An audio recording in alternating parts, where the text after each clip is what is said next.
Bienvenidos a la otra realidad. Probablemente los más jóvenes de los espectadores no lo recuerden, pero hace unos 20 años, von Däniken, el investigador y divulgador suizo, a través de 2 libros y unos documentales, hizo muy célebres a las pistas de Nazca.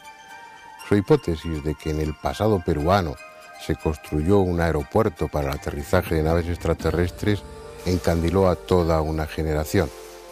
Obviamente no son pistas de aterrizaje, y ahí Däniken, como en otros temas, se dejó llevar por su imaginación. Sí es cierto que algunas de esas pistas, sobre todo las más anchas de esas líneas, pueden recordar una pista de aterrizaje en un aeropuerto, pero no es imaginable que de haber sido visitados en el pasado por naves extraterrestres, estas necesitasen campos de aterrizaje como los actuales aviones.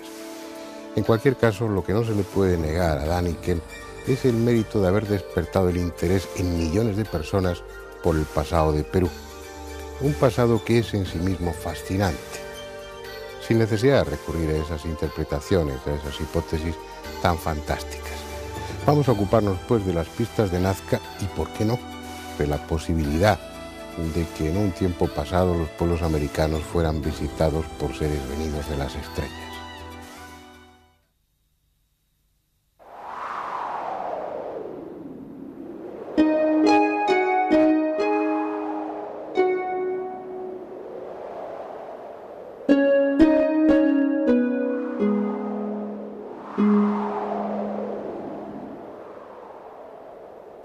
Empujado por el frío, por el hambre, quizá por una guerra perdida, el hombre se instala a veces en parajes tan inhóspitos y hostiles que ha de multiplicar por 10 su esfuerzo para desarrollar una civilización, una cultura. La costa de Perú es así, torturada y seca, tan sedienta y pobre de recursos que cuesta entender la razón que llevó a aquellas gentes de Nazca, de Paracas o de Ica a instalarse allí en tiempos remotos. Sin embargo, como si esas dificultades hubiesen constituido un desafío a su inteligencia y a su deseo de evolucionar, fueron capaces de crear varias de las culturas más desconcertantes y sofisticadas de América. No dispusieron de piedra para levantar colosales edificios, como en el interior del continente, y los que construyeron de barro y estuco se los tragó el desierto y la lluvia, que cada medio siglo se derrama tormentosamente. Pero se las arreglaron para dejarnos a los hombres del futuro evidencia suficiente del alto grado de civilización que alcanzaron.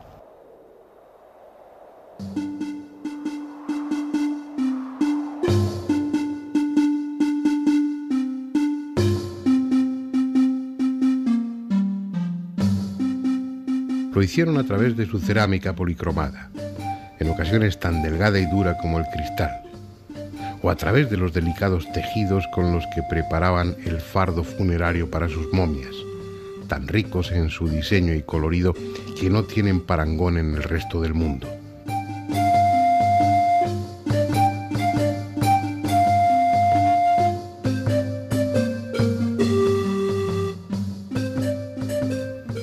Pero lo hicieron también sobre el suelo, transformando algunas de sus áridas pampas en tableros de dibujo con los que impresionar a sus dioses. Y a nosotros, que sin serlo hemos empezado a recorrer el espacio que antes solo a ellos pertenecía, el aire. Ahí están las célebres pistas de Nazca, tan familiares para los amantes de los misterios arqueológicos y al mismo tiempo tan desconocidas. Muchos siglos viejas y casi nuevas para los hombres de hoy, porque hace tan solo algo más de 60 años que fueron descubiertas pese a estar como están a la vista de todos. Fue en 1939 cuando Paul Kosok, de la Universidad de Long Island, las descubrió al sobrevolar esta zona en avioneta, estudiando los antiguos sistemas de regadío. Y no fueron descubiertas antes porque la pampa colorada está fuera de las rutas aéreas y sus líneas y dibujos, sus geoglifos, que ese es el término técnico, tienen precisamente la característica de estar hechos para verse solo desde el aire, destinados a su contemplación por los dioses o por gentes capacitadas para volar. Dibujan su absurda geometría sobre las llanuras de Nazca, yendo de ninguna parte a ningún sitio. Caminos para no ser transitados que se cruzan en cualquier dirección. Carreteras imposibles que nadie utilizó jamás, terminándose bruscamente o prolongándose inacabables en el horizonte. Desde ese año de 1939, en que Paul Kosok las observó por primera vez en su auténtica dimensión, han sido ya sobrevoladas miles de veces sin que su misterio haya sido pese a todo resuelto. La Pampa Colorada de Nazca es una faja de terreno de unos 50 kilómetros de longitud, situada a más de 400 kilómetros al sur de Lima. En su mayor parte es una extensa llanura, pero la erosión ha formado quebradas y pequeños valles. Toda ella está cubierta con líneas y dibujos. Alguien, hace un tiempo indeterminado, trazó una enorme red de líneas impecablemente rectas que a veces divergen de puntos concretos, pero que en su mayoría parecen realizadas sin razón alguna. Entre ellas se incluyen espirales, líneas en zigzag, rectángulos, trapecios y figuras de animales, mamíferos, insectos, aves, reptiles y hasta hombres de extraño aspecto. Un caos de figuras y líneas dibujadas en diferentes épocas, en ocasiones superpuestas y en otras casi irreconocibles. Los trozos de cerámica encontrados y restos de algunas estacas de madera clavadas al final de una o dos líneas permiten situarlas cronológicamente en el siglo V o VI de esta era. Así pues, puede afirmarse sin demasiado riesgo que son contemporáneas a un pueblo bien conocido por arqueólogos e historiadores con ese mismo nombre, cultura nazca. Sin embargo, nada hay en esa cultura que refleje conocimientos muy diferentes a los de otros pueblos que habitaron la costa de Perú hace 1500 o 2000 años. Prestaban gran atención a su atuendo, como reflejan los elaborados peinados de sus momias. El nivel que alcanzaron en metalurgia era aceptable, como se deduce del material encontrado en sus tumbas: máscaras de oro y plata, adornos, brazaletes, dijes.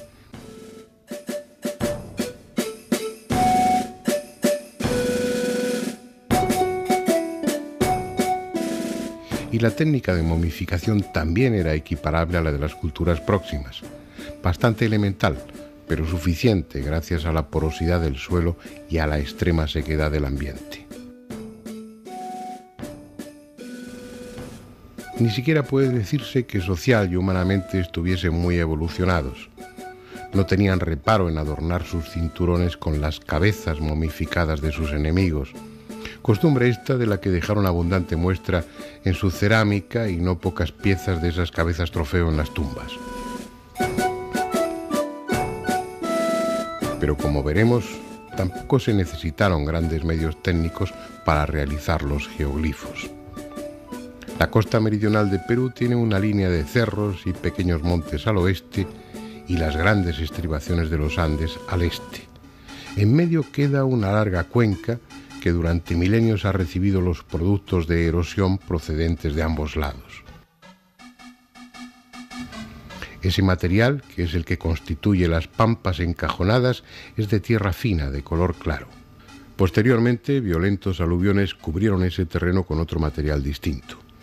Piedras de diferente tamaño, desde guijarros a cantos rodados, de color rojizo, por su alto contenido en óxido de hierro. Es ese color el que precisamente da a la llanura su nombre de Pampa Colorada. Líneas y dibujos fueron realizados con el simple sistema de retirar la capa superficial de color rojizo y dejar al descubierto la tierra que hay debajo, una anhidrita de color mucho más claro. Aunque sencillo, el trabajo supuso un enorme esfuerzo. Un cálculo empleando mano de obra actual permite deducir que algunos de los grandes rectángulos emplearon a 300 personas trabajando durante 2 meses en jornadas de sol a sol. Las líneas estrechas también implicaron una enorme tarea porque son muchísimo más largas. Pese a su sencillez, constituyen un trabajo impecable, con un error de desviación de tan solo 2 metros por kilómetro, es decir, un error del 2 por 1000.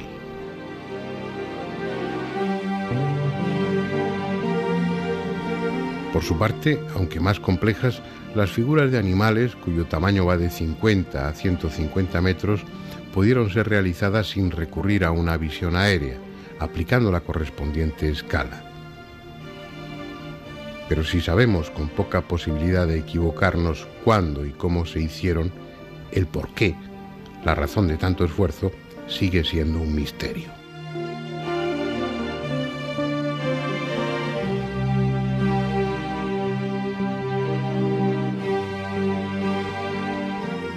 El primer paso, antes de entrar en hipótesis más exóticas, será preguntar a María Reiche, la licenciada en Ciencias Exactas alemana que pasó casi 50 años de su vida estudiando las pistas de Nazca.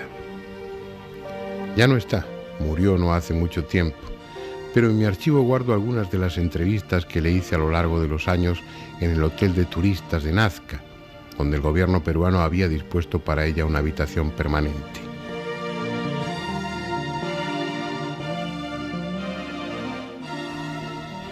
Una mujer excepcional, tenaz hasta extremos inimaginables, que desde barrerlas con un gran escobón para hacerlas más visibles hasta conseguir que el gobierno dictara leyes que las protegieran, hizo por las pistas de Nazca más que nadie haya hecho o pueda hacer. Sin embargo, ni siquiera su hipótesis astronómica es válida.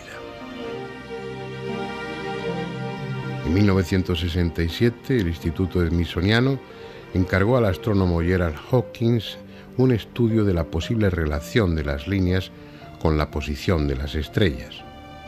Utilizando un preciso teodolito, se determinaron 186 direcciones de esas pistas. Los datos fueron enviados a una computadora de Cambridge que buscó la relación con los astros más importantes visibles desde Nazca durante un periodo que iba desde el 5000 a.C. hasta el 1900 de nuestra era. Solo el 20% de esas direcciones determinadas por las líneas se correspondía con el orto o el ocaso de alguna estrella. Y dado el gran periodo considerado, casi 7000 años, hay motivos para pensar que ese 20% es más fruto de la casualidad que de otra cosa. Habrá que seguir buscando una explicación para el enigma de Nazca, pero será en la segunda parte del documental. Más breve porque el tiempo así lo exige, pero posiblemente más inquietante.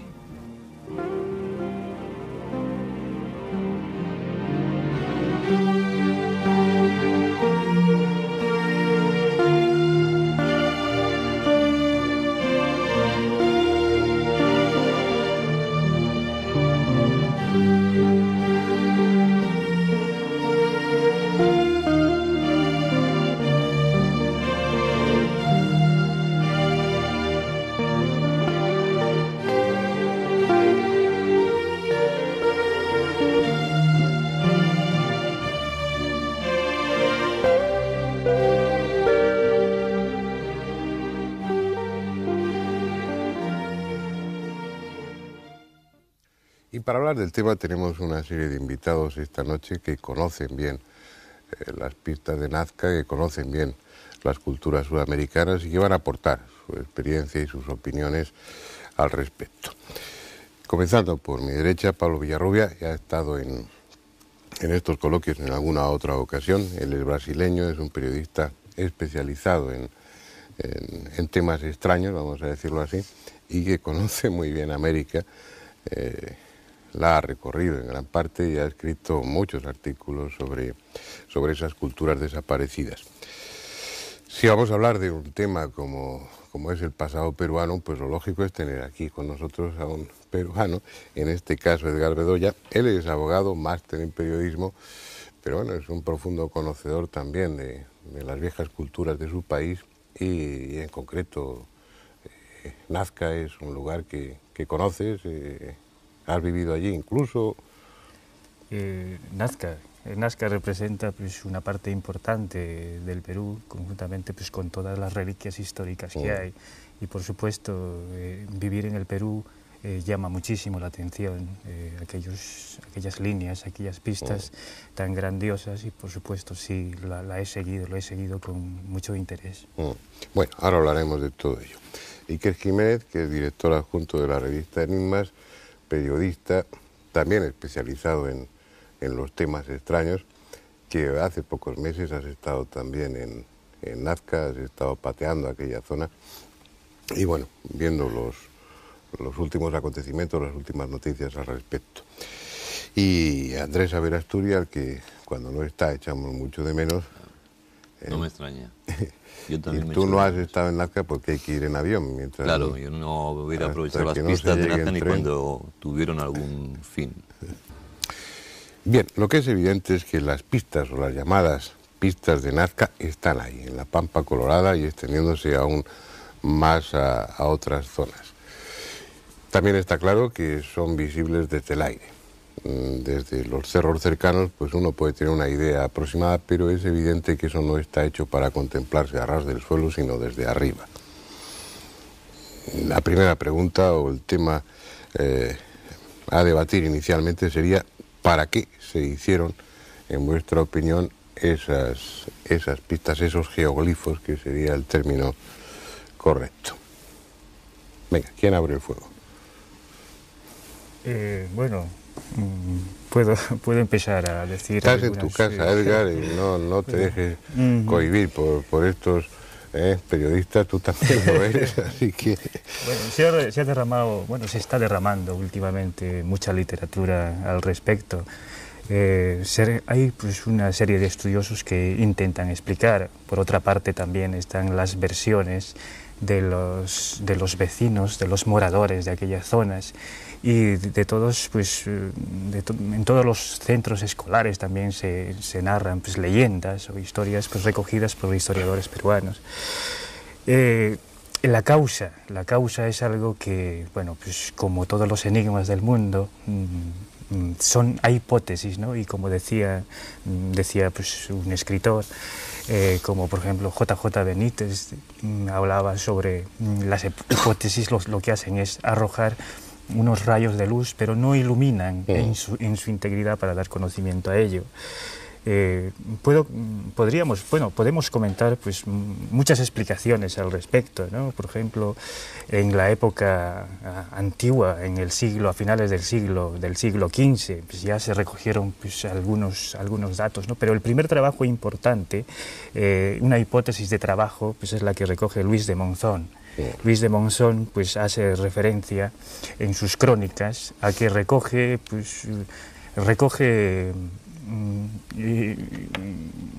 de los personajes del lugar lo que decían, sobre todo fundamentalmente. ¿Pero qué decían cuando llegaron allí pues los europeos y qué recogieron de las personas que vivían? ¿Qué opinaban ellos?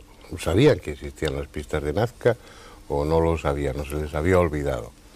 La gente que vivía allí. Bueno, habría que diferenciar momentos, ¿no? Cuando llegaron los conquistadores, pues los conquistadores no conocieron aquello y los indios no estaban en disposición precisamente de comunicar nada a los españoles, porque en principio pues se erigieron al principio pues como amigos, pero luego como enemigos, ¿no? Entonces no estaban en situación de comunicar. Pero por eso Luis de Monzón recoge pues las versiones de los mayores en la zona, y los mayores, la gente adulta, la gente mayor, los indígenas adultos decían al respecto de que la causa era de unos hombres que les denominaban viracocha. Los viracochas, y cuando decían ¿y quiénes eran los viracochas? Pues los viracochas lo identificaban como hijos de un hombre Dios, y que llegaron al lugar y constituyeron una minoría étnica. Pues llegaron a través del cielo y enseñaron pues a los moradores de la ciudad y fundamentalmente pues a los nazqueños estas. Entonces la construcción de esas pistas lo que significaba era algo así como decir pues aquí te esperamos, ¿no? Te esperamos cuando volváis. O sea, sería un mensaje afectivo y un recordatorio. Exacto, una especie un mensaje de reclamo, reconocimiento, ¿no? Es reconocimiento a alguien que podía ver desde el cielo, a alguien que podía ver desde las alturas. Bien, esa es una constante en muchas de las culturas americanas, ¿no? El hacer referencia a unos seres venidos de por ahí arriba, a unos héroes, a unos semidioses. Viracocha es el dios de los Andes, el que planifica, el que pone en marcha todo aquello, y que tiene unos descendientes que también están dotados de grandes capacidades técnicas.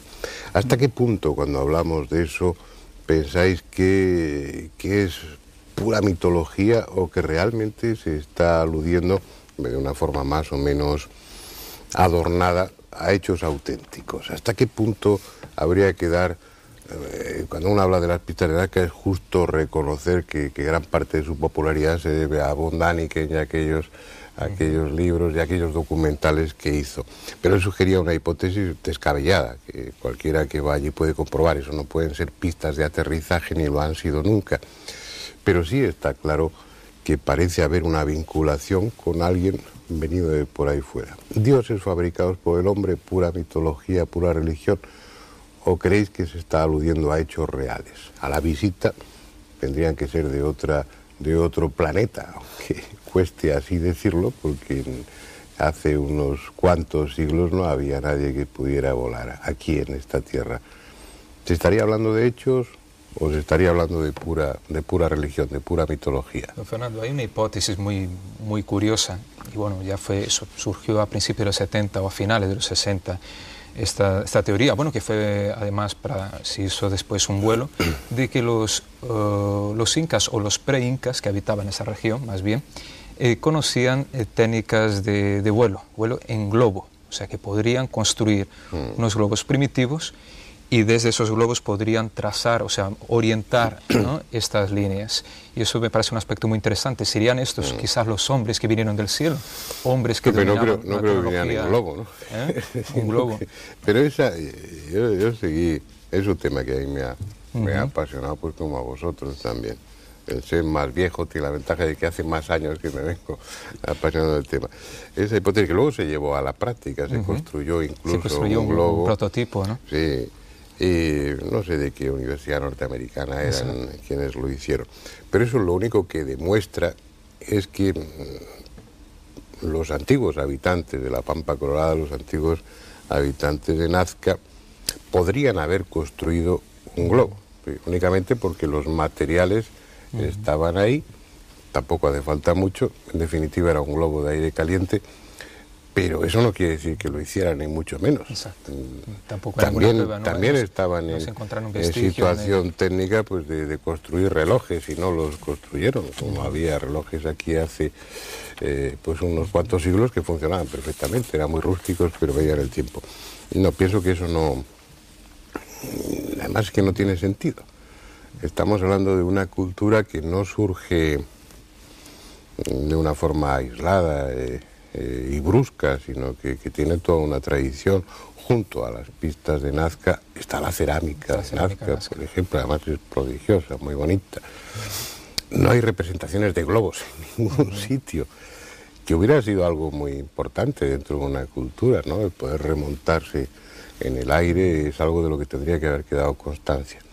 En cambio, de lo que sí hay, sobre todo los mantos de Paracas, que está al lado, sí son representaciones de esos dioses o héroes flotando en el aire, como si estuvieran desplazándose sin vehículos. Ahí no hay representaciones de naves.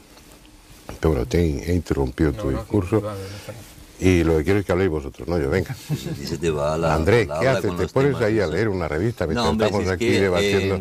No, si estoy leyendo el artículo de... Además que Iker estuvo recientemente ahí también en Nazca, ¿no? Podría... Pero que uno se deja ver estas cosas y dice, pues hombre, pues sí, todo esto puede ser, pero claro, esto es como cuando vas en todos los pueblos, dice, mira, en la sierra se ve la mujer muerta, ¿no ves? Entonces, es decir, uno ve una montaña y siempre ve la figura que le digan que ve, como si ves el cielo, ves las nubes, la figura que quieren que veas, porque bueno, pues está ahí el degollador o no sé qué, no, pues vale, pues si tú dices que está el degollador, a mí no me lo parece, pero yo creo que ves con una fe previa en todo eso. Pues yo desde la erosión, desde unas determinadas circunstancias climatológicas, hablo de las pistas fundamentalmente, no ya de los dibujos y todo lo demás, ¿no? Pues le doy 100.000 explicaciones bastante más sencillas o más elementales que esta. A ver, una, pues eso, fenómenos de pura de erosión, no, de eso es absolutamente descartado. imposible. Está No, descartado porque no puede. solamente son artificiales las líneas. Son geométricas, y no es una, sino hay centenares. Bien, ¿y Y qué? luego, no hombre, eso es, y además la técnica no es difícil, es retirar el cascajo de encima y dejar el suelo, la sería negrita. limpiar una raya, una línea. Que bueno, eso lo ha hecho el hombre, eso sí es evidente. El tema es para qué. ¿Para qué crees tú que hace eso? Para nada, yo creo que no lo ha hecho. Vamos, yo no creo que hayan perdido el tiempo haciendo estas cosas. Y es que, como estáis siempre con medias palabras, decir, ¿queréis que han venido los platillos volantes o qué? No lo sé, estamos buscando una explicación. Tú a ver, al dices, final, no lo sé. al final, ¿qué decidís? Yo no. A mí me gustaría pues hablar un momento sobre la historiadora, bueno, digamos que es la matemática alemana Maria Reiche. Sí. Es una mujer que llegó al Perú a mediados de los años 40, más o menos en los años 45, y ha dedicado 45 años de su vida al estudio de estas pistas de Nazca, de estas líneas de Nazca. Se la conocía como la bruja de las Pampas. Y recientemente, bueno, falleció hace un año y un poco más. Sí. El gobierno peruano la condecoró y la nombró pues como la dama de Nazca, precisamente por sus profundos estudios sobre la materia y por su dedicación, ¿no? Es una ciudadana alemana, matemática, pues se desplaza al Perú de vacaciones y de pronto pues se queda. Es como para decirle, ¿no? Mucha gente le decía, quedó pues, colgada con el ¿qué hace una matemática alemana en un sitio como este, ¿no? Se hablan cosas muy curiosas de ella, como que estaba durante 10 años, se pasó su vida a una escalera que le dejaba pues la compañía de teléfonos del Perú, viendo y analizando figura por figura. Esta señora pues prácticamente pues, hizo una limpieza y un barrido pues, de estas pistas, y en sus conclusiones pues habla de un calendario gigantesco, Las conclusiones que le da fundamentalmente pues no son a cuestiones pues de ovnis ni seres de otros planetas, simplemente habla de un calendario gigantesco que se construyó con dos fines, ¿no? Uno pues con conocimiento y otro con fines religiosos. En lo que se refiere pues, a conocimiento, hace referencia pues, a que las líneas que apuntaban al horizonte corresponderían a la caída del sol en el momento de los solsticios, Sí. un periodo pues, que coincide con el inicio de las actividades agrícolas en esas fechas, ¿no? Perdona, Edgar, te voy a cortar un poco Sí. porque eso ya se expone en el documental. Sí. ¿Tú conociste a Maria Reiche? No tuve la suerte de conocerla, ¿no? Pero bueno, sí conoces sus trabajos, Sí, ¿no? conozco sus trabajos, sí. El problema de Maria Reiche, a la que se le debe todo tipo de honores y respeto, pues si ha habido alguien enamorada profundamente del Perú, ha sido ella, y si ha habido algún investigador que ha entregado su vida a una causa como las pistas de Nazca, pues ha sido ella. Yo creo que hay pocas personas así repetibles como ella. Lo que pasa es que a mi juicio Maria Reiche estaba condicionada por un planteamiento inicial. Ella lo que buscaba era datos que confirmaran la función astronómica de las pistas. Y efectivamente hay varias de esas pistas que coinciden con el orto o el ocaso del Sol o de alguna estrella importante. Lo que pasa es que se hizo, si yo no recuerdo mal, pues hace ya bastantes años se hizo un estudio con ordenador viendo la coincidencia de líneas con momentos astronómicos importantes, pues era solamente un porcentaje. Es decir, con toda seguridad, como tú exponías, algunas de esas líneas coinciden con la salida o con la puesta del sol en determinadas fechas, en los solsticios o en los equinoccios, pero hay otras muchísimas más que no coinciden. Y luego yo me hice una pregunta, no sé si te la habrás hecho tú, ¿dónde se colocaba el astrónomo para observar? Sí, sí.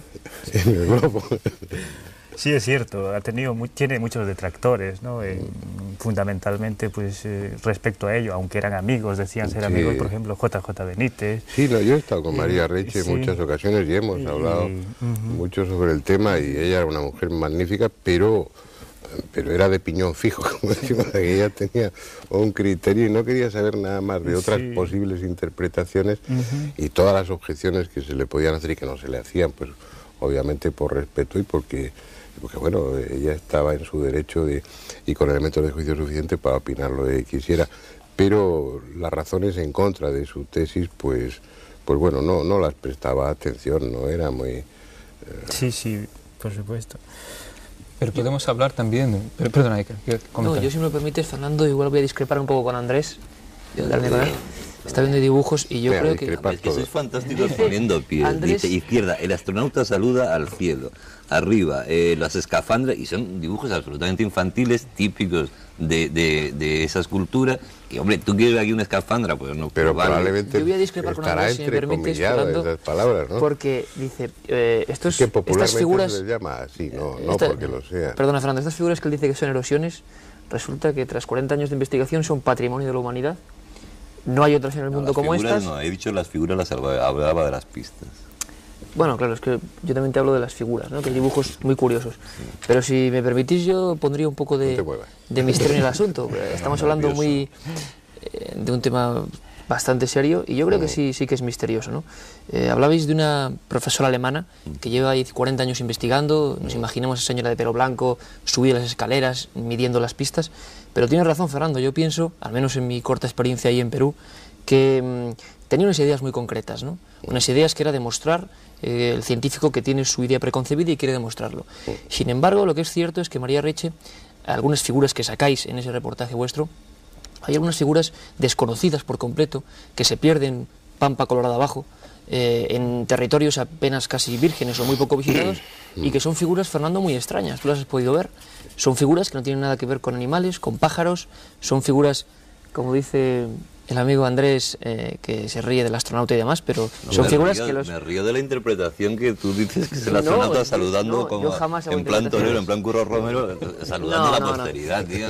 La gente puede verlo en la pantalla, y yo creo que son figuras de momento antropomorfas, algunas con grandes cabezas, con ojos inmensos, y la cuestión es decir que hace unos 2000 años esa gente, ¿qué estaba representando? Cuando hace un ser con antenas, con dos...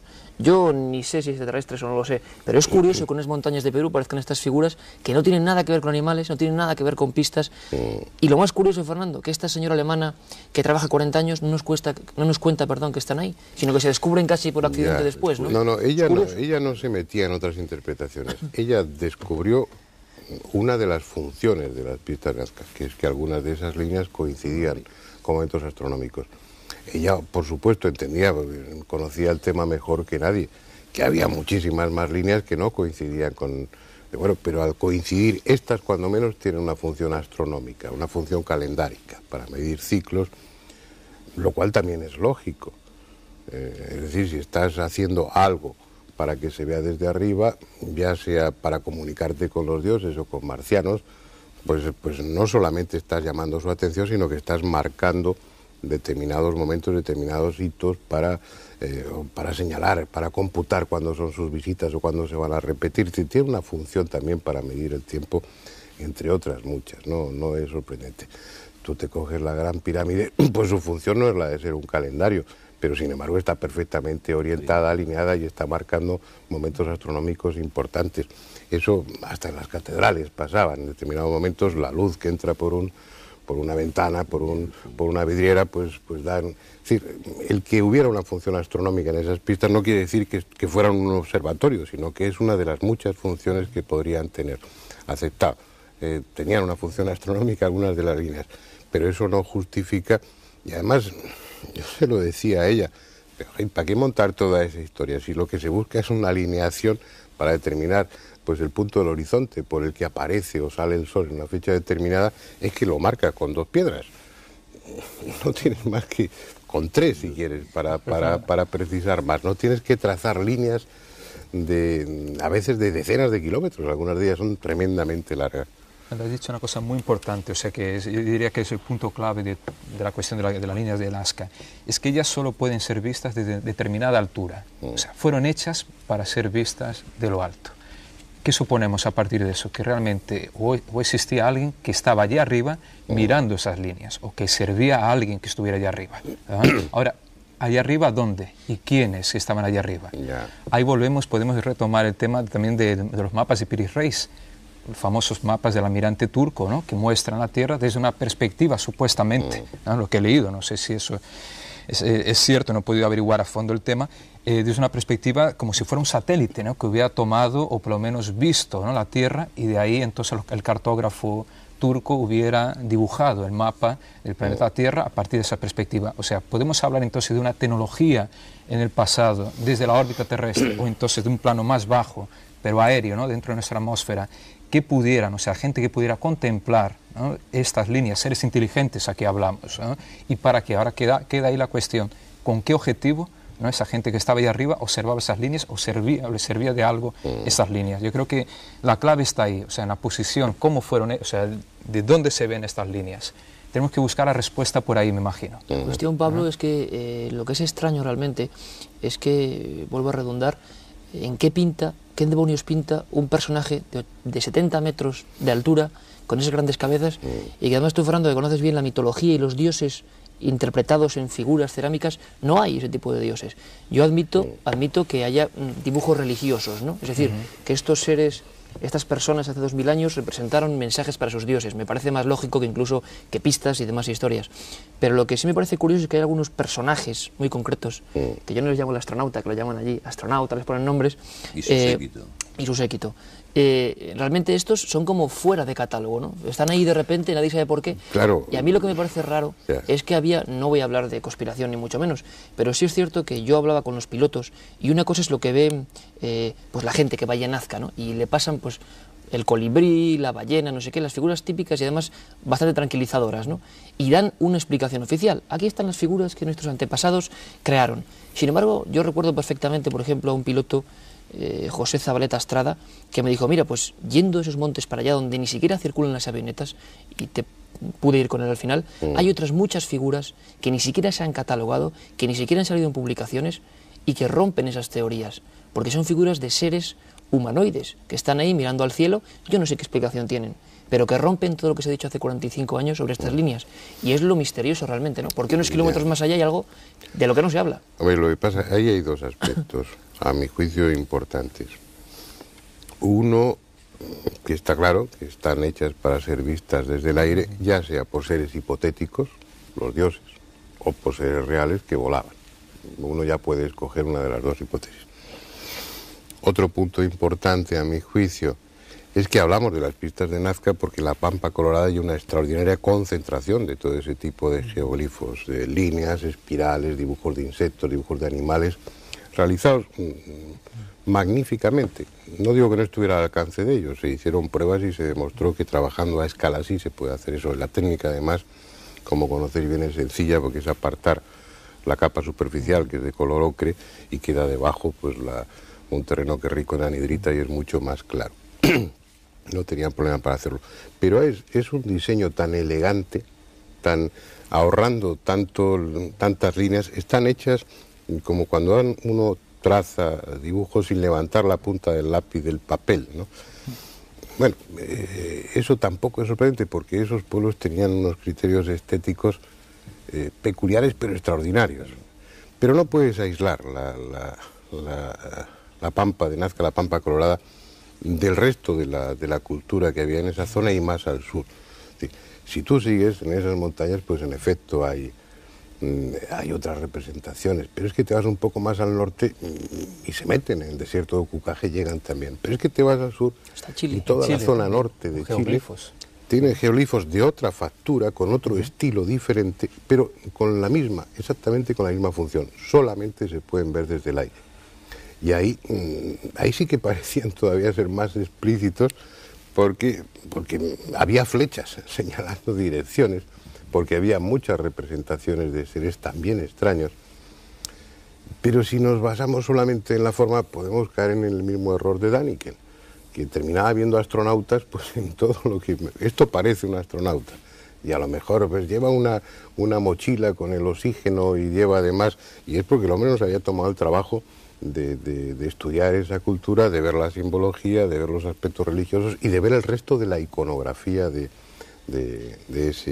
esa cultura. Si tú te coges y te vas, bueno, un poquito más abajo, al lado, a Paracas, a la cultura de Paracas, te vas a encontrar seres todavía más raros que esos que aparecen representados en los montes. Quiere decir que son marcianos, para hablar coloquialmente, o son representaciones antropomorfas, que eran muy frecuentes, no porque tuvieran el capricho en los países americanos de representar a los dioses con dientes de felino o con alas de águila, no es porque existieran, sino porque juntaban atributos de una forma simbólica en esos personajes. Entonces, si nos basamos solo en la forma, corremos el riesgo de pasarnos un poco.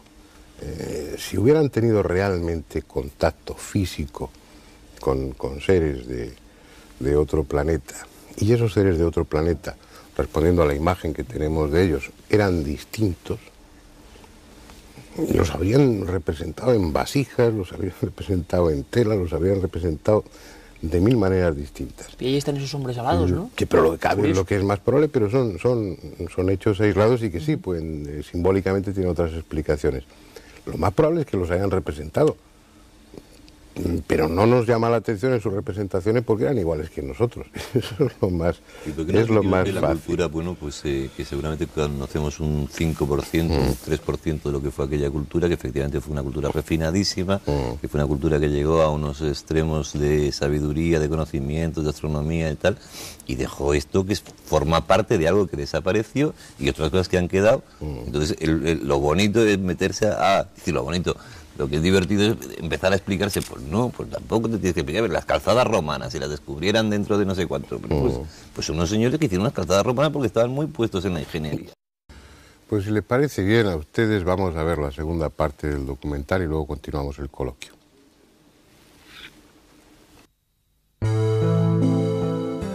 Con todos los respetos a la figura de María Reiche y sin negarle ni uno solo de sus méritos, hemos visto que su hipótesis, considerando las líneas de Nazca como un observatorio astronómico, puede descartarse.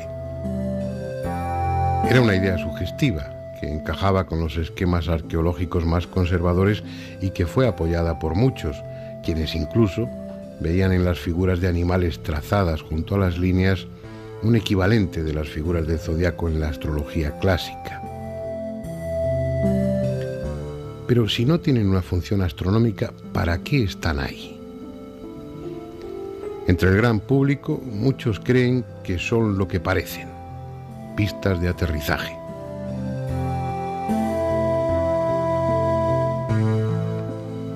Es una hipótesis que lanzó el suizo von Däniken hace más de 30 años y contó, y aún cuenta, con numerosos seguidores. Según él, los alienígenas, los antiguos dioses maestros del pasado, construyeron una o dos pistas para el aterrizaje de sus naves y cuando pasado el tiempo se fueron, los antiguos habitantes de Nazca trazaron el resto de pistas y dibujos como un reclamo para que ellos volvieran. Lo cierto es que en la Pampa Colorada no hay ninguna pista apta para el aterrizaje. Solo se ha quitado la capa superficial de piedras y guijarros oscuros para dejar al descubierto la tierra clara de debajo. No están allanadas y mucho menos cimentadas. Por otra parte, es ridículo imaginar que los presuntos extraterrestres usasen vehículos que necesitaran pistas para aterrizar o despegar, como si fuesen aviones convencionales. Cuando se va a colonizar un planeta, lo menos que debe pedirse son naves de aterrizaje vertical. Hasta nuestros modestos artefactos espaciales lo hacen. Algunos, como es el caso de William Isbell, abogan por tesis conservadoras, tan del gusto de las revistas de divulgación científica pretendidamente rigurosas, aunque su idea resulte tan absurda como las de Däniken. Para Isbell, las pistas y dibujos de Nazca no servían para nada. simplemente se hicieron para que la población estuviese ocupada en las épocas de poco trabajo agrícola y así no tuviesen tiempo ni ganas de procrear. De esa forma no nacían más niños de los debidos y el índice demográfico se mantenía estable. Por su parte, Johann Reinhard deduce que las líneas formaban parte de un complejo culto a la montaña madre y señalaban en su mayoría cerros sagrados. Pero la palma se la lleva, a mi juicio, el egipcio afincado en Suiza, Henry Stirling, tan buen fotógrafo como mal investigador. En un extenso trabajo publicado en 1983, pretende convencer al lector de que pistas y líneas estaban hechas para extender en ellas los larguísimos hilos que servían de urdimbre para tejer los mantos con que luego envolvían a sus momias. Y así podríamos seguir durante horas, porque sobre los geoglifos de Nazca se ha escrito mucho, aunque con desigual fortuna. La única verdad es que nadie sabe realmente su significado. Están hechas para ser vistas exclusivamente desde el aire, por lo que es lícito deducir que su mensaje, sea cual fuese, está destinado a dioses, pájaros u hombres capaces de volar. Pese a que, como se ha demostrado, las gentes de Nazca habrían tenido recursos para construir globos, no lo hicieron. Una conquista técnica de esa envergadura no pasa desapercibida y estaría representada hasta la saciedad en telas, cerámica y piedra. Si hubo gentes que se desplazaban por el aire en aquellos tiempos, no fueron los habitantes de la Pampa Colorada. Tampoco es sensato considerar esos dibujos como una exclusiva de aquel pueblo. Otros muchos de la costa del Pacífico hicieron lo mismo, con distintas técnicas pero con idéntica intención.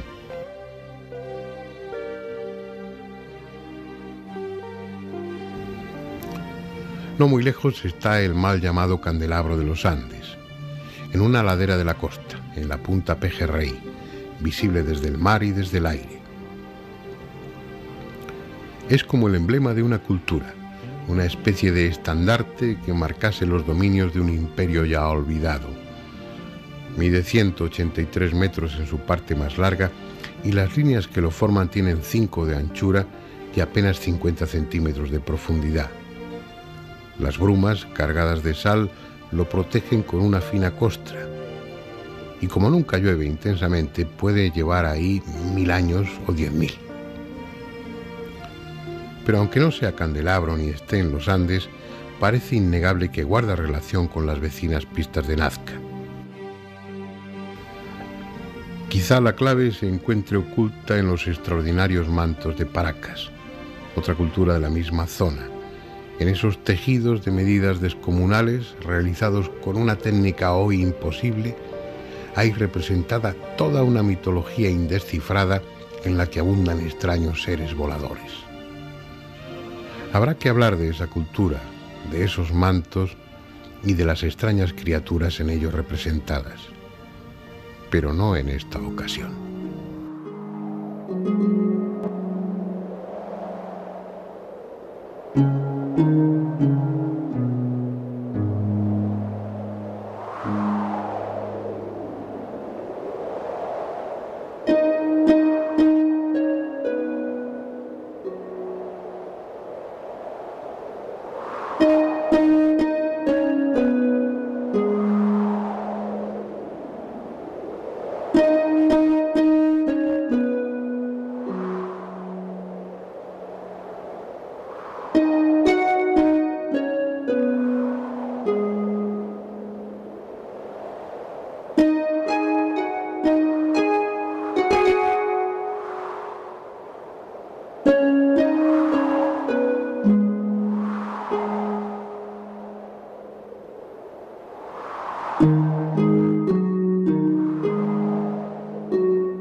En esta segunda parte voy a procurar no intervenir, pero luego me llaman la atención. Todas las opiniones mágicas y te has quedado con la mía.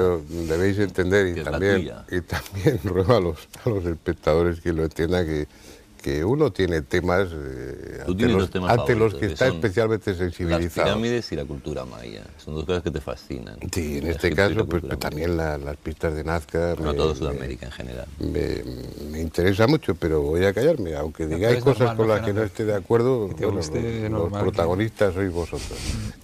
Ocurre una cuestión, ¿no? Que cuando no se logra dar una explicación satisfactoria o lógico a algo, se generan pues innumerables leyendas y mitos, ¿no? Y en este caso pues también se han generado. Se cuentan en los colegios, ¿no? En los institutos, hay unas leyendas, por ejemplo, las más graciosas hacen pues referencia a que se tratan de pistas de aterrizaje, pero aún hay otra que abunda más al respecto. Lo relaciona con un candelabro de Paracas, supongo que no sé si habéis oído hablar de él. También son unas líneas y Paracas, el candelabro, es un tridente que está aproximadamente a unos 200 kilómetros de las pistas de Nazca.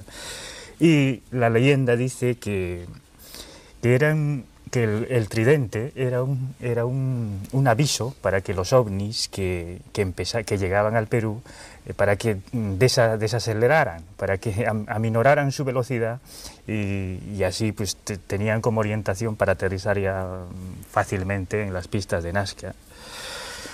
Pues es una leyenda pues que de alguna manera se explica en los colegios y la gente, pues los alumnos lo toman a bien, ¿no? No se ríe. A mí me gustan mucho más las leyendas que intentar descifrar la verdad. La verdad me importa un bledo, mucho más bonito pensar que los hombres volaban, que iban en globo estos otros. Y además que se llame Paracas, un sitio donde estamos hablando como de paracaidista, ¿no? Queda muy bien. No, pero yo estoy convencido de eso, de lo que tú decías. Quiero decir, yo cada día estoy más seguro de que aquí ha habido gente que ha sabido mucho, que ha desaparecido esa civilización global y que han quedado unos restos separados de todo lo que era aquello. Como decir, la clásica de esa tercera guerra mundial que todo el mundo nos ha hablado, ¿no? Que la cuarta sería bastonazos, que dijo no sé quién, la tercera no sé cómo será, pero la cuarta será a huesazo limpio. Bueno, pues eso, y de repente aparecerá un ordenador. Y entonces empezarán a enlucubrar para qué servía el ordenador. Y no sabrán nada de nosotros, solo quedará un ordenador. Pero Andrés, mira, aunque le parezca absurdo, Andrés, ¿no? Yo creo una teoría de que realmente existieron hombres que volaron. Y me atrevo a decirlo que sí. ¿Por qué? En parapsicología conocemos casos de mucha gente, no digo mucha gente, algunas personas dotadas de poderes paranormales que podían levitar. Recordarnos del caso de Mirabelli, el célebre medium brasileño, que realmente podía levitar, o sea, levantarse a una altura a lo mejor de 4 o 5 metros del suelo.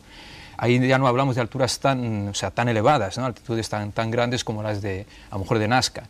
Pero pensemos en la siguiente posibilidad, que los amautas, todos los grandes chamanes de América Latina, tenían grandes capacidades paranormales. Eso lo vamos a encontrar desde México hasta Patagonia. Hay muchas historias, leyendas. Y Fernando tocó un tema interesante también, que es esa simbiosis, el ser humano con el animal. Podemos recordarnos también de los nahuales en Centroamérica, hombres que tendrían, chamanes, ¿no? Hechiceros que tenían capacidad de transformarse en animales. Y hay una historia muy curiosa, lo cuentan las crónicas españolas, en el caso de Pedro Alvarado, lugarteniente de Hernán Cortés, que cuando estuvo en Utatlán, en actual Guatemala, invadió Utatlán, ¿no? Con un gran ejército, pues conquistaron la ciudad, y en el momento que se llevaba a cabo esa batalla, el jefe, ¿no? del grupo Maya Quiché de Utatlán, este hombre se transformó en un águila. Entonces, en un águila sobrevolando la región de la batalla, y Alvarado cuenta, ¿no? Se reza la crónica, coge una lanza y la echa, ¿no? contra este águila. Y el animal cae muerto a los pies de Alvarado y luego se transforma en hombre, ¿no? Una leyenda, o realmente tendrían capacidad de transformarse estos hombres en... Pero digamos que estos son lo que cuenta, digamos, en Perú también tenemos el hombre famoso, el mito del hombre jaguar, ¿no? Que se podían transformar en jaguares los hombres. Y el hombre lobo. Pero digamos que eso sea realmente un aspecto más fantasioso de la historia. Digamos que estos hombres realmente podrían volar, pero por capacidades paranormales. Podían desarrollarlas a tal punto de que podrían levitar a una altitud realmente considerable, a tal punto de orientar la fabricación o por lo menos el dibujo de estas líneas. Pensemos en esa posibilidad. Yo creo que no es tan descabida, tan descabellada. Si realmente en pleno siglo XX se han registrado casos de levitaciones, ¿por qué no en el pasado? Y personas, digamos, con unas capacidades mentales, rituales, capaces de inducir a estados de trance y también digamos, a un estadio paranormal capaz de levitar, ¿no? Producir este efecto. A mí me parece curioso porque Andrés, por ejemplo, no ha estado allí. Pero si recuérdame que luego te pongo un tratamiento. Si estuviese Andrés realmente iba a llevarse una impresión, yo creo que te fascinaría el lugar. Pero si a mí me fascina, pero una cosa es que me fascina y otra cosa es que... Si yo no tengo ninguna explicación, cuidado, yo no es que nunca, jamás tenía explicaciones para nada. Lo que quiero decir a la audiencia es que si pueden realmente, vayan a Nazca, vayan a Perú, porque mucho más allá de explicaciones y demás van a sentir cosas curiosas. Claro, lo digo, pero si seguramente son lugares mágicos y míticos y todas las esdrújulas que quieras poner. Hay que imaginarse un desierto, además ahora bastante afectado por todo tipo de crisis económicas y demás, y la impresión que da en los dibujos, que nunca pueden ser vistos desde el suelo, la impresión que da esa gente que empleó años en hacer dibujos que jamás pudieron ver, que eso es muy curioso. No es lo mismo, la gente decía, bueno, es que uno va a la Catedral de Santiago y se impresiona también, por supuesto. Esto fue hace 2000 años y fueron creaciones trabajando cientos de personas probablemente que jamás pudieron ver. ¿Tú estás viendo aquí dibujos o has visto en el reportaje dibujos? En las catedrales hacían al final, el maestro hacía un pajarito pequeño en un sitio que nadie podía ver para que lo viera Dios nada más. Decir, sí, pero te quiero decir religioso provoca... que igual sobrecoge aún más, Andrés, esta historia de en pleno desierto, en una de las zonas más áridas del mundo, estos dibujos, que sea la explicación que tengan. Es curioso toda esta ingeniería, toda esta obra, todo este esfuerzo de cientos de personas para obras que ellos jamás pudieron contemplar, porque solo podemos contemplarlo desde una moderna avioneta. Exacto. Eso ya es un misterio. ¿Por qué toda una cultura misteriosa en un desierto y no otras hicieron esta obra de ingeniería tremenda? Porque otras hicieron otras obras de ingeniería tremendas, otras hicieron otras obras de ingeniería... Es decir, todo el globo terráqueo está lleno de obras de ingeniería tremenda que no nos podemos explicar. Ya no, pero el tema es buscar, Andrés, buscar explicación. ¿Todo eso tiene un origen común? Pues seguramente, insisto, seguramente sí.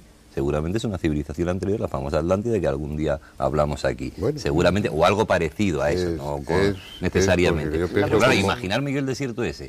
Si encima le añado a los chamanes levitando a 25 metros, todos así, puestos en los aires parados, todos mirando, un poquito más recto, un poquito... No es fácil. Mira, hay que ser, en este caso, muy concretos. No hablamos de fantasmas de aparición, hablamos de figuras en un desierto que cualquiera puede ver. Puede ir allí y verlas, no hablamos de algo tangible. Y lo más curioso es, aparte de esto que comento, que ellos no lo pudieron ver, es que están ahí prácticamente. ¿Qué se hacía hace 2000 años en el mundo? Comentadme un poco obras de este calibre en el mundo hace 2000 años. Hay diferentes obras, ¿no? Pero hablamos de una tecnología bastante avanzada. El problema es la distancia en el conocimiento. ¿No? Es decir, dentro de 1000 años, cuando se encuentren en Segovia, con esa obra magnífica, pues la gente dirá, bueno, ¿y qué tecnología tenían esto? Porque seguramente no sabrán nada de los romanos y se habrá perdido toda una civilización y todo lo demás. Es decir, lo que ocurre, investigar lo anterior sin tener el conocimiento, sin tener la fuente, sin tener periódicos de la época, siempre se abre a la fantasía, a los mitos y todo lo demás. Y además me parece bien, y estoy a favor de eso y me encanta que sea así, ¿no? Ahora, no necesariamente tengo que pensar en el... ¿Cómo se llama este? ¿Cómo lo llaman? ¿Cómo lo llaman? El astronauta y sus séquitos saludando brazo en alto al personal. Pero el planteamiento es muy simple, Andrés.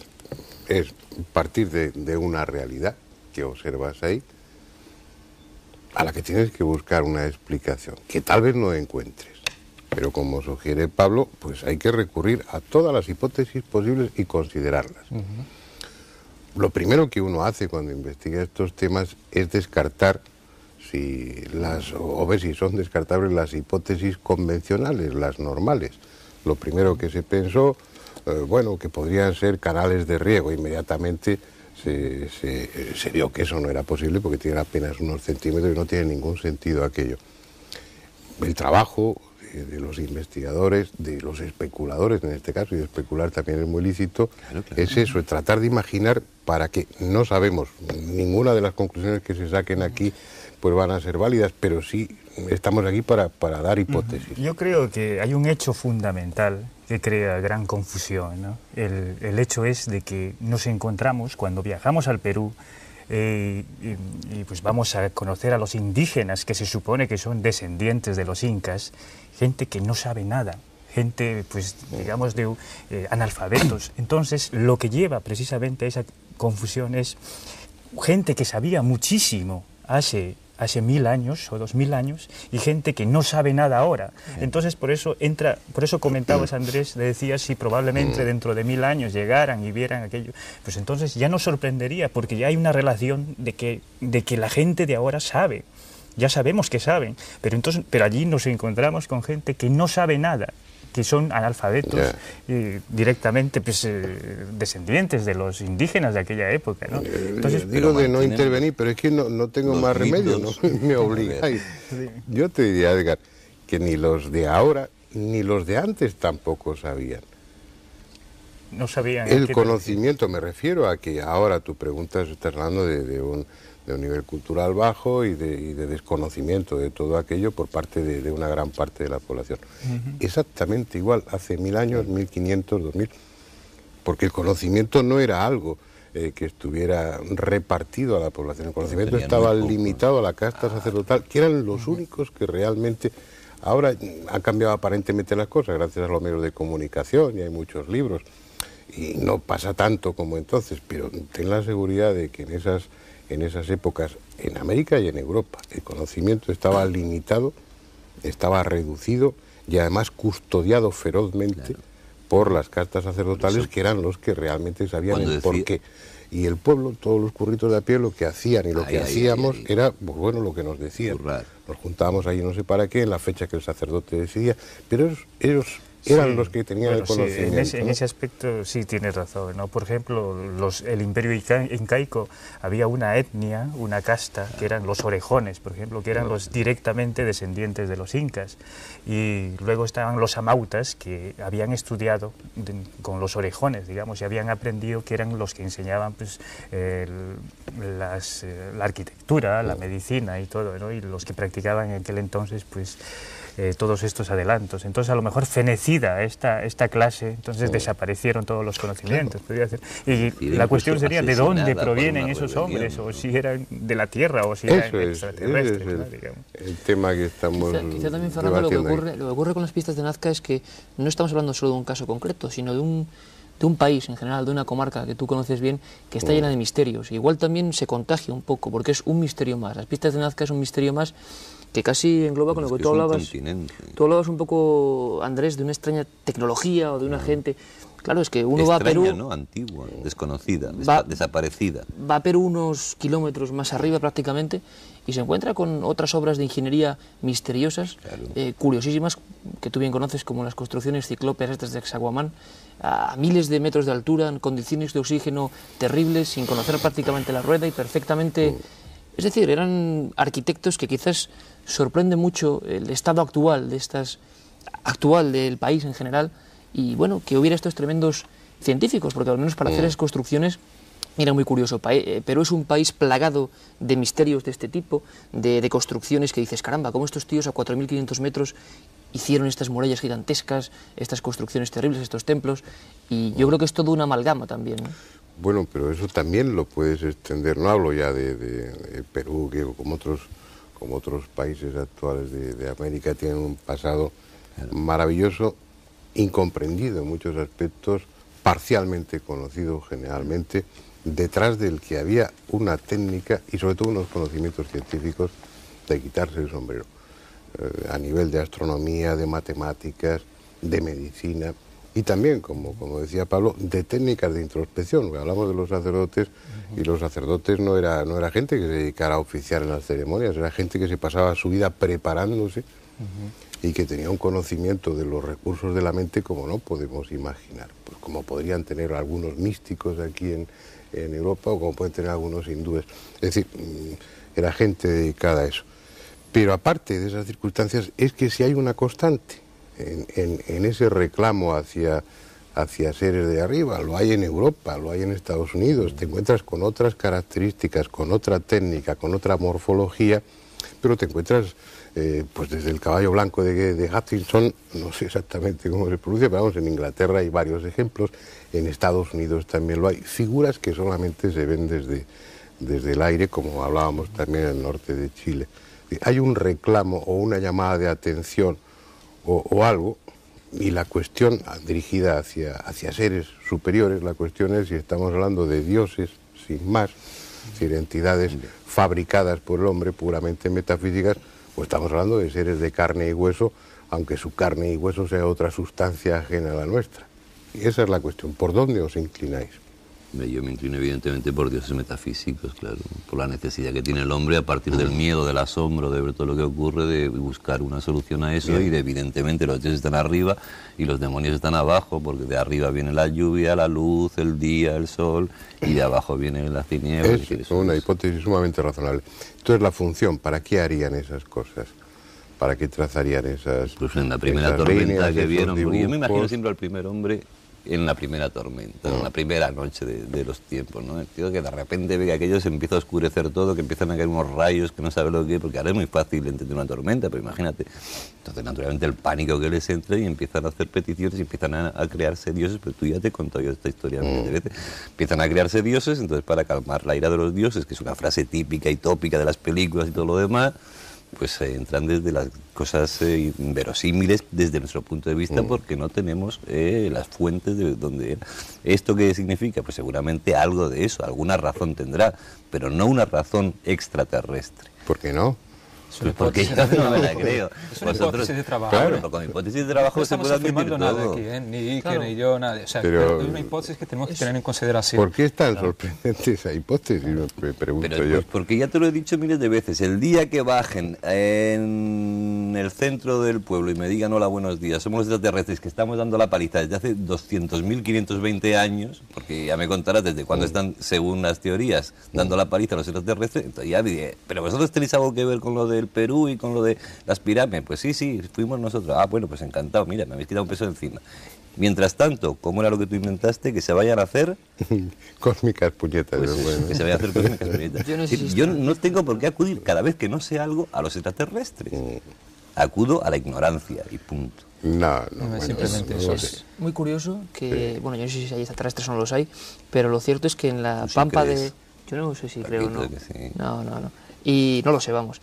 Soy un ignorante también. La cuestión es que en la Pampa Colorada de Nazca, hablando de estas líneas, no solo tenemos como tema misterioso estas figuras extrañas. Habría que indagar un poco y uno simplemente empieza a hablar con los propietarios de venetas que pasan ahí todo el día. Hay que decir, lo habéis explicado, pero bueno, que las venetas cruzan diariamente todas esas y descubren de vez en cuando otras nuevas líneas. Son meros datos, ¿no? Pero hay un montón de personas absolutamente honorables.